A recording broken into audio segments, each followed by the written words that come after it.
Lucky guy, really. Usually when you get hanged, it's by your neck, and that's not known for its health benefits. The hanged man is dangling by his ankle, though, which is an inconvenience for him, yet one that's paid off. He's been forced to stop and look at things from a whole new perspective, and that's given him insight into how the world really works. His frown hasn't necessarily been turned upside down, but his outlook on life sure has been. Mischance infinite roads to knowing. I woke up. I unlocked and unbarricaded the bedroom door. I got coffee. I pulled out Detective Logan's list. Two of the names were crossed off. I got to work on the third. Red Rock Elder Care Center, how can I help you? Hi, I haven't been in Berdacci since I was a kid. But now I'm passing through on business and I thought I'd look up an old family friend. I can't seem to find her though, and I was wondering if maybe she lived there now. What's her name? Lucia Castellanos. I'm sorry, there's no one here by that name. Aw, too bad. Thanks anyway. You're welcome. Good luck. Oak Creek Canyon Residential Living. How can I help you? Hi, I haven't been to Sedona since I was a kid, but now I'm passing through on business and I thought I'd look up an old family friend. I can't seem to find her though, and I was wondering if maybe she lived there now. What's her name? Lucia Castellanos. I'm sorry, there's no one here by that name. Aw, too bad. Thanks anyway. You're welcome. Good luck. Verde River Vista Senior Residences. How can I help you?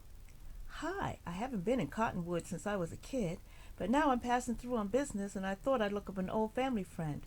I can't seem to find her though, and I was wondering if maybe she lived there now. What's her name? Lucia Castellanos. Oh yeah, she's here. Something, isn't she? A real pistol. Does Victor ever come by to see her? That's her son, right? Right. He's in here pretty regularly. Great. Will you be coming by too? That's the plan. Wonderful. I'll tell Lucia. She'll be thrilled. What's your name? Mallory Keaton. Mallory Keaton? Really? Wasn't that what's her name's character on Family Ties? I said Valerie Keaton. Oh, I'm sorry. I must have misheard you. Big Family Ties fan, are you? Not really. Me neither. Verde River Vista Senior Residences was big and white and sterile. Lucia Castellanos was little and brown and wrinkled. A woman guided her into the social center, aka the overlit room, with a lonely looking bumper pool table and a TV with a big screen, enough for a drive-in blasting Fox News at an old man dozing in a wheelchair. Where I'd been waiting. Is that her? Lucia said, stabbing a gnarled finger my way. She was somewhere between 80 and 4,000 years old. That's her, the woman said. You two have a nice visit now. She handed Lucia off to me like a football, smiled, and left. Well, how about a hug? Lucia said. I bent down and down and down. She was teeny. Put my arms around her hunched back and patted. It was like trying to burp a fire hydrant. All right, that's good, Lucia said. Now help me sit down. A minute later, she was on a couch. It hadn't been easy to arrange. She seemed to have lost the ability to bend her knees, so the act of sitting was a sort of semi-controlled backwards fall. It was a good thing she was small and the couch was soft. It was going to take ropes and pulleys to get her on her feet again. So, she said, tell me, what have you been up to, Valerie? Goodness, it seems like it's been forever. I think there's been a mix-up, Mrs. Castellanos. My name's not Valerie. But they said a Valerie was here to see me, an old friend. Well, I guess that was good timing for me. I'm not sure they'd have let me see you otherwise. I don't understand. A nice place like this, they're not going to let just anybody waltz in and start talking to the residents. Not like at Dry Creek. That's where you lived before, right? That's right. I would say the woman squinted at me, but she was always squinting at everything. Still, she seemed to squint even harder. So, you're not Valerie? Nope. Well, I hope she's still coming. I want to find out who the heck she is. I don't remember any Valerie, but they could have told me Adolf Hitler was here to see me and I had sprayed on some perfume and come out to say hello. I nodded, smiling. That's what I've been counting on. My name's Alanis, and I think you knew my mother, Athena Pasalis. Yes, of course. How is she? I'm afraid she's passed away. Lucia reached out toward me. After a little groping, she found a hand and patted it. I'm truly sorry to hear that. You never know who's going to go next, but it's never who you want it to be. She threw a glare at a snoring man in a wheelchair. Then she looked back at me. But your mother, she was so young. It was very sudden. Stroke? No. Heart attack? No, Pulmonary embolism? No, it was hit by a car. The old woman looked strangely hopeful. No, she had pancreatic cancer, I said. Then there was an unexpected complication. Oh, pancreatic cancer? That's a bad one. Mr. Garrett and Mr. Hilton and Mrs. Heddle and Mrs. Kahn all went with that. I hope she didn't suffer. Not for long. That's good. I used to hope for the car myself, or getting struck by lightning. Pow! Sizzle, and you're done. It never happened, though. Last year, I thought the carcinoma might get me, but it let me down in the end. Lucia shook her head sadly. Remission. I didn't know what to say. Better luck next time? Your mother was supposed to be helping me with all that, actually, Lucia went on, but I guess nothing will come of that now. A look of sudden horror came over the old woman's face. Please tell me you're not here to give me my jewelry back. What jewelry? Lucia relaxed. You had me worried for a second there, she said. Worried I'd bring you jewelry? Yes. Jewelry that belongs to you? Yes. Which you gave to my mother? Yes. Which you don't want back? Of course not, Lucia snapped, exasperated. Not if it's still cursed. Here's something that they never told you on the Antiques Roadshow. Jewelry can be haunted. Lucia Castellanos was. The rings and the necklaces and the chokers and the locklets she had inherited from her mother were befouled by the vengeful spirit, the ghost of a woman Lucia's father had once spurned. When Lucia brought the jewelry into her home, she brought the woman's evil with it. That was why her husband and her daughter had died not long after, why Lucia was cursed to live and live and live. It is why her son Victor couldn't find love. They were doomed to be alone forever. Fortunately, Athena Pasalis came along and discovered the true root of all of Lucia's sorrows. And Athena knew what to do about it, too. She took the jewelry far away from Lucia and Victor, starved the evil out of it, cleansed it, purified it. Then and only then could it be returned, and Lucia and Victor would be free. Yes, people actually believed this stuff. Some of them, anyway. Victor Castellanos hadn't believed. He'd gone to the police. He moved his mother into a new home, one that wasn't so welcoming to the likes of Athena Pasalis, and he confronted Athena and demanded the jewelry back. What jewelry? She said to him. Because she was selfless like that. She was willing to keep the cursed objects near her, patting and putting herself at risk, rather than let them fall back into the hands of those they might destroy. Lucia understood. That was why she told the police. What jewelry? She was protecting Athena just as Athena was protecting her. Her son wasn't very happy about that. In fact, he was still mad at Lucia about it. And oh, the things he had said about Athena, the things he'd do to her if he could. It actually scared her sometimes. It was a good thing Victor and Athena never met face to face. It wouldn't have been pretty. What does Victor do, by the way? Lucia beamed. He's a teacher. Oh, how nice. How boring. How nonviolent. At the high school in Verdacci. Lovely and unhelpful. He teaches physical fitness and health enhancement. Coaches the basketball team, too. Boys and girls. Wait, he's a gym teacher? I don't think they call it that anymore. Does he coach any of the other teams? Football, soccer, hopscotch? No, just basketball. Oh, and field hockey and another one for the boys. Wrestling? That's it, Lucia said. He's the wrestling coach. I asked the old woman to describe the jewelry she had given to my mother to be purified. I'm not sure you should mess around with it if you find it, she said when she was done. Would you know how to cleanse it yourself? Absolutely, I told her. Windex. As I drove away from the Verde River Vista Senior Residences, I spotted a payphone at a gas station. That reminded me. Time to give the cage another rattle. I stopped and called Star Bail Bonds. Press 0 to speak to a customer service representative, if she's awake. Press 1 to speak to Anthony Grandy. I pressed 1. Grandy, a man said. He had a rough, gruff voice I remembered well. There was no doubt about it now. It was him. My 50 cents a call stalker.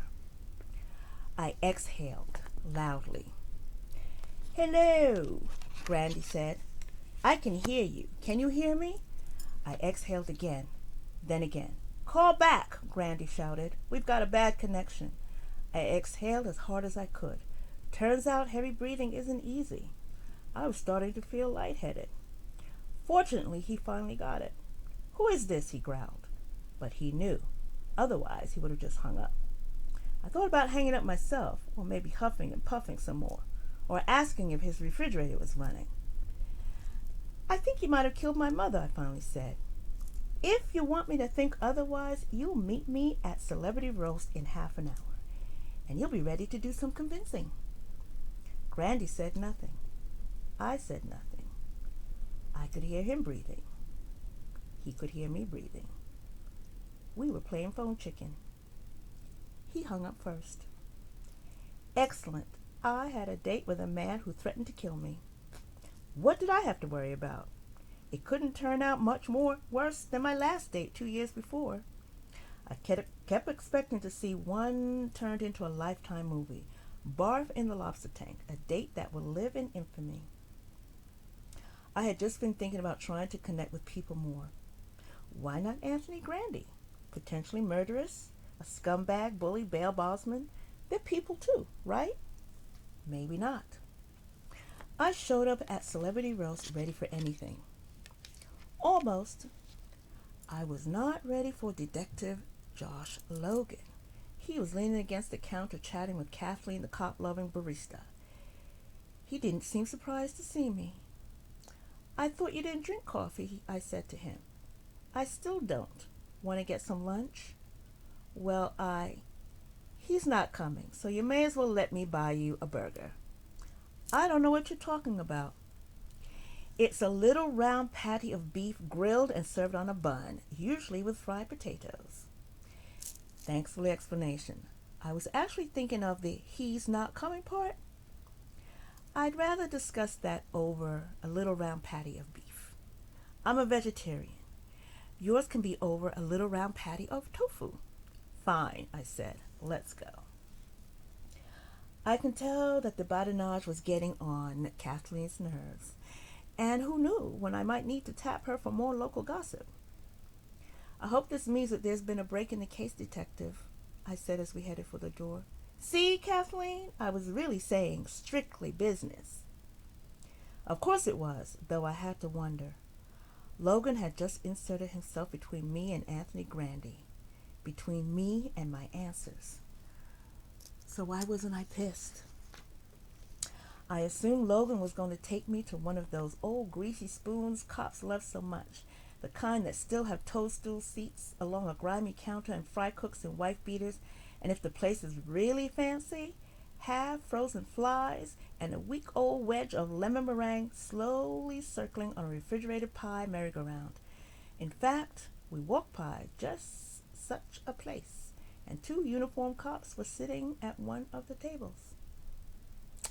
There we go, Logan said, and he pointed across the street at a touristy French bistro called Cafe Vortex. That's where you go for a burger? Best in town, but if you'd rather have authentic local flavor, we can go to Smitty's Grill right here. I think the special of the day is salmonella. I glanced back at the diner. Doesn't look very vegetarian friendly. Logan nodded. Even the coffee's got grease in it. Cafe Vortex it is. Cafe Vortex didn't have burgers on the menu. I was going to take you to Smitty's, Logan said sheepishly, but I changed my mind at the last second. Because you were suddenly in the mood for foie gras? Because I like the atmosphere here better. It is charming. Very Euro. Isn't it? Yeah, more touristy, less eavesdropping. The booths are so nice and cozy and private. Logan sighed a guilty as charged sigh. I thought it was your mother who was supposed to be the psychic. I keep telling you, tarot readers aren't psychic. We're just highly intuitive. Well, your intuition's right. You didn't have to talk about Anthony Grandy in front of a bunch of locals. Logan nodded. Especially now that you're running errands for him, I went on. Why couldn't Grandy make it himself? Another drug dealer jump bail? I'm not running errands for him, Logan snapped. I gave my inner bitch a whack on the nose with rolled up newspaper. Down, girl! Remember, we like this guy. I'm sorry, I said. You take me out to a nice restaurant, and then I won't let you explain. I started to say, why are you making public appearances on behalf of a murder suspect? What can I say? My inner bitch is really poorly trained. I tried to put a muzzle on her. Why were you at the celebrity roast? I said instead. Grandy called me this morning, Logan said. He and I had an agreement. He'd leave you alone, and I wouldn't have to charge him with assaulting an officer for breaking my hand with his face. So that was what he was supposed to do when you started harassing him? He admitted that he'd been threatening me? Not outright, no. He's not dumb enough to do that. But we were able to talk around his non-denial denials and come to an understanding. Well, I really appreciate the police brutality on my behalf, Detective. But, and what do you think we'll be having today? Said the waitress who came gliding up to our table, pad in hand. Logan thought he'd be having steak frites. I thought I'd be having some onion soup and the tarte du jour. The waitress went gliding away. But, I said, there's something pretty big I still don't understand. Why was Grandy messing with me in the first place? And why hasn't he made, or why haven't you made him your number one suspect? He's not a suspect, number one or otherwise, because he has an airtight alibi. I rolled my eyes, as if a crooked bail bondsman would know how to cook up a phony alibi. And I know why he's messing with you, and it's not because he killed your mother. I raised my eyebrows high.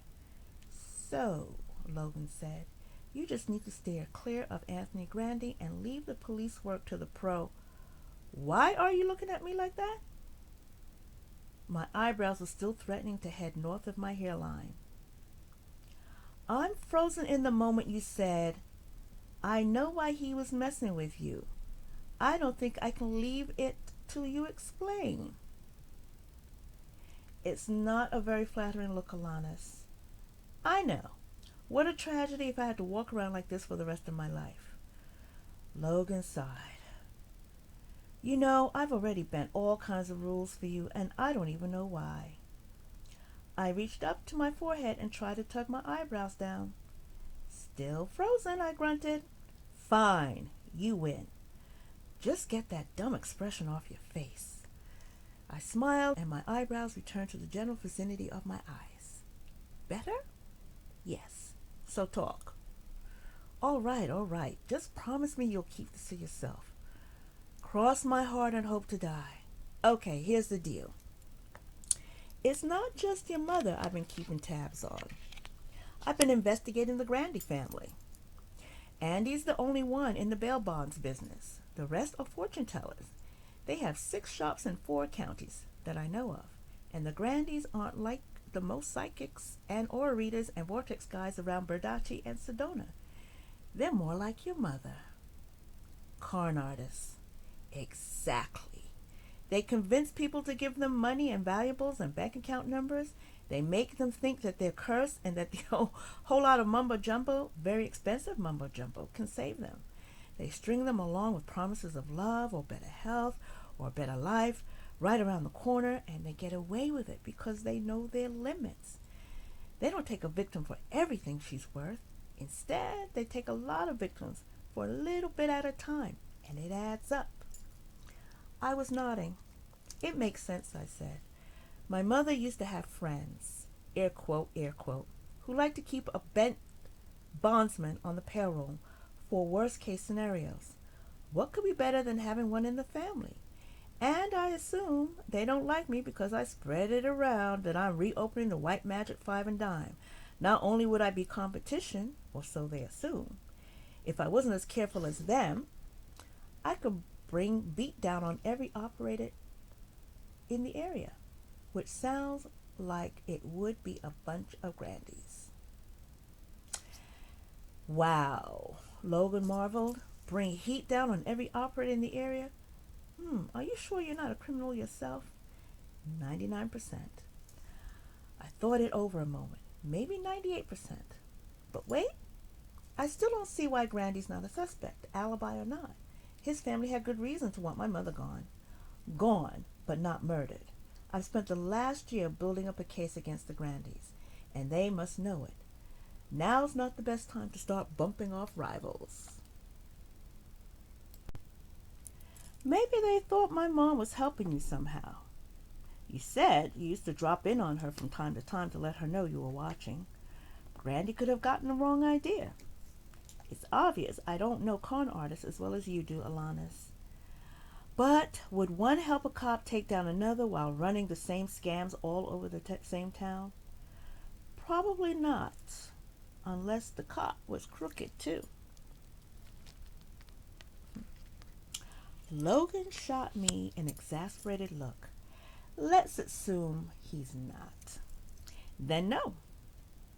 Well, wouldn't Grandies know that? Probably, if they're smart. They've been operators around here for 15 years without getting busted once. Okay, so they're smart. Sometimes nasty trumps that, though. Alanis, forget the Grandies. Those names I gave you.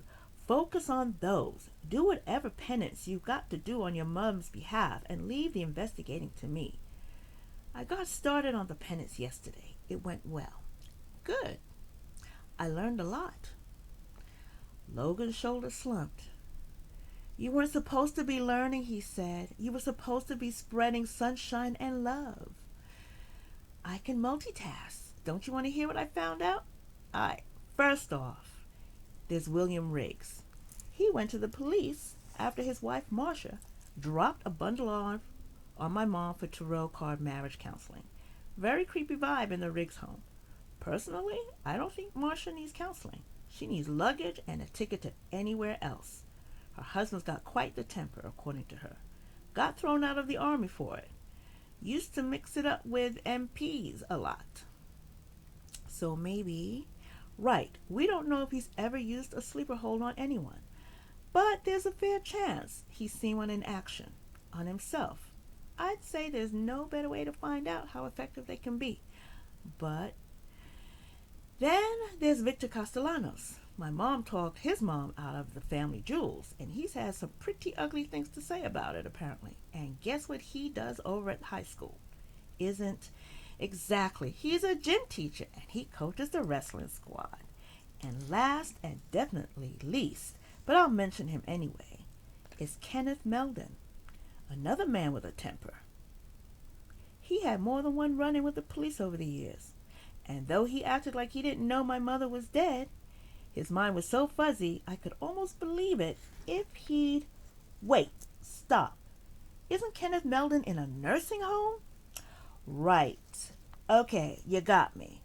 I shouldn't have brought him up, but the other two are worth looking at. Alanis, I gave you those names because those people had complained to the police, to me, about your mother. Do you really think someone would do that and then decide to murder her too? Sure, if the police didn't do anything about her. Logan made another pained face and turned away from me.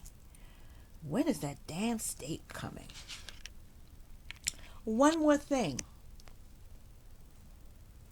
We should have gone to Smitty's. Who would you take some semi-hot jewelry to around here? Oh God, are you planning a heist now? What have I gotten myself into? I said semi-hot, Logan. I'm not talking about stuff that's been outright stolen.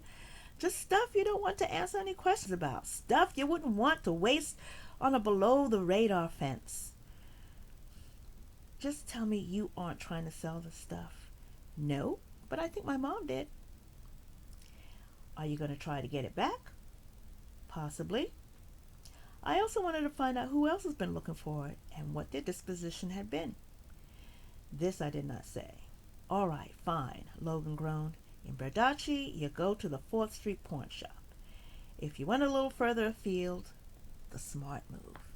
You might go to the West Side Gold and Jewelry Exchange in Sedona or Jones Pawn and Loan up in Flagstaff.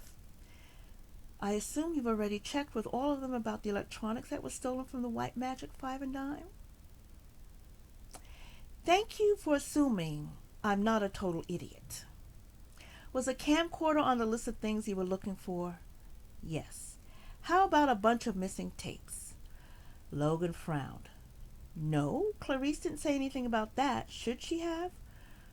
Well, it's not the kind of thing anyone would pawn. But yeah, she should have mentioned it. I think my mother was secretly recording some of her readings.